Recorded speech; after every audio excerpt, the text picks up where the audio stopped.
This video is proudly sponsored by Gamersgate. Download games anytime, anywhere. Visit Gamersgate.com.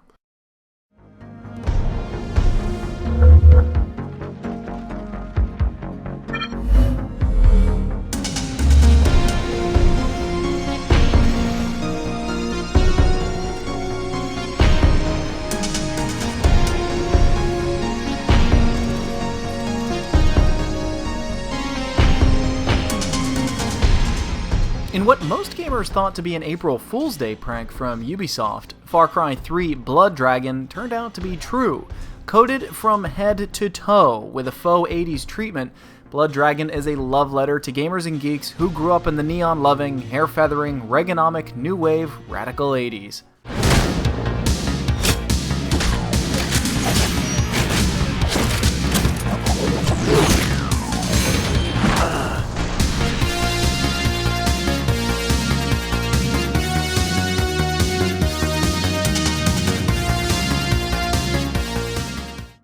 Blood Dragon is a standalone DLC, meaning you don't need to own Far Cry 3 to play Blood Dragon.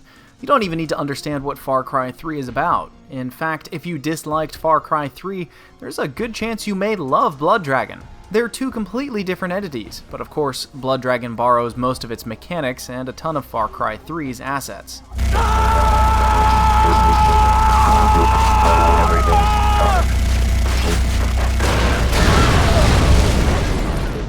Like Far Cry 3, Blood Dragon is an open-world, first-person shooter set on a fictitious island. You're given objectives to take over, and it's up to you to decide how you'd like to approach your targets from the open map. Pocked across the island are multiple enemy bases, all of which can be brought under your control, through force. By conquering enemy territory, side missions are unlocked that grant access to special attachments to the guns in your arsenal. Once a territory is liberated, it is permanently freed of enemy activity for the rest of the game. Health does not regenerate, but there is plenty of it. The same can be said for your ammunition. Do yourself a favor and increase the difficulty right from the start to get the most reward out of conquering enemy bases. Like the core game, Blood Dragon is a bit too easy on the standard setting. Killing enemies grants experience points, and the more stylishly you dispatch them through special stealth takedown chains or explosives, you're granted more experience points. Of course, you have to worry about the game's blood dragons, large dinosaur-like creatures that shoot lasers from their eyes. If you've got the stones, you can attempt to take them down with your weapons, but often the wiser route is to lure them away by throwing the cyborg hearts of your fallen enemies as bait. You play as Sergeant Rex Power Colt, a cybernetic super soldier with an insatiable bloodlust in a fictitious 2007 nuclear wasteland. Physically, Colt looks like Kyle Reese mixed with the Terminator, which is a match made in heaven because he's voiced by 1980s action star Michael Biehn. His personality is closer to that of Duke Nukem, however, and his jokes are often self-deprecating to the genres he's hyperbolizing. His delivery is perfect, and might be the best we'll see all year. His lines left us laughing out loud more than once.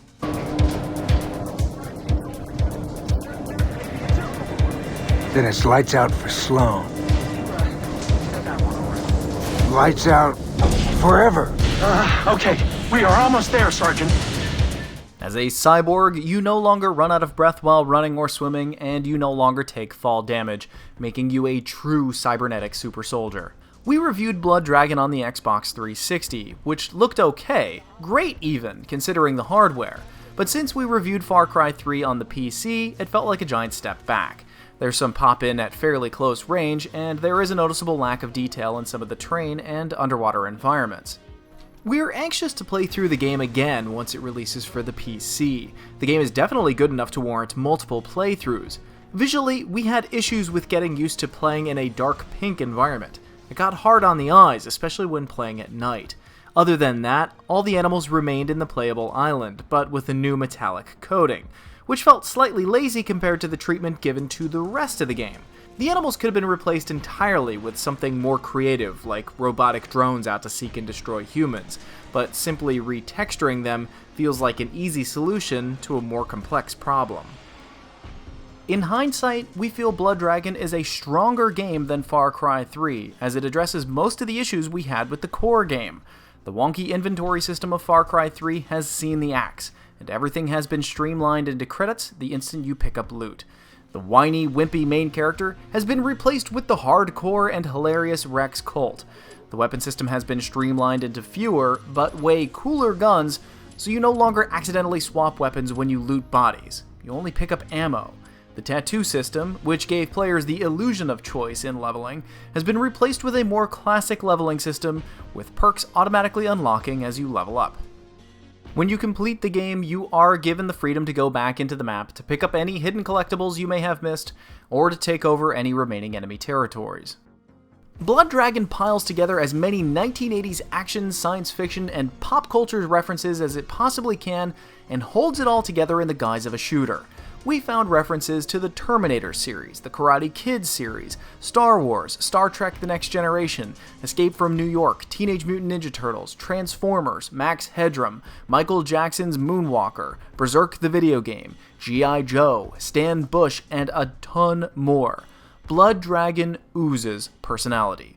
From the training montage, to the perfect soundtrack with 80s power chords and electric drums, to the flair in which Colt reloads his weapons, to the one-liners he accidentally repeats in front of his teammates, to the smart aleck loading screens, Blood Dragon is unlike anything we've seen since the glory days of Duke Nukem.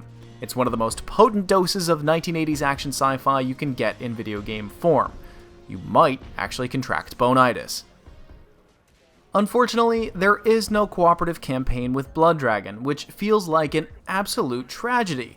The 1980s arcade market was ripe with cooperative goodies that were eager to steal your quarters. It's a shame Blood Dragon didn't make that as part of their homage. Blood Dragon is a great shooter, despite some noticeable but forgivable visual flaws on the 360 version that we tested. It is brimming with personality, and feels like a breath of fresh air compared to most of the cookie-cutter military shooters that we've been seeing over the past few years. Shooter fans old and new, children of the 80s, and anyone who has a hankering for some stealthy, open-world, neon bow and arrow action should give Blood Dragon a try.